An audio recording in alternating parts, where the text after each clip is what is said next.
127:3 కుమారులు యెహోవా అనుగ్రహించే స్వాస్థ్యము, గర్భఫలము ఆయన ఇచ్చే బహుమానం. అందరూ చెప్పండి ఏంటంట? నువ్వు ఒక బహుమానం తీసుకొచ్చి ఇవ్వచ్చు. ఏంది? బట్టలు ఇవ్వచ్చు.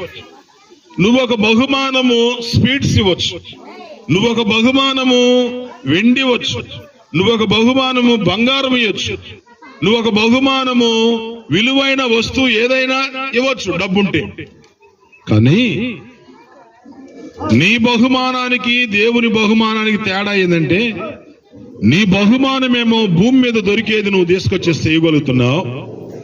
దేవుని బహుమానం ఏంటంటే ఎవ్వరు ఇవ్వలేని విలువైన శ్రేష్టమైన బహుమానం గర్భఫలము. Praise lord.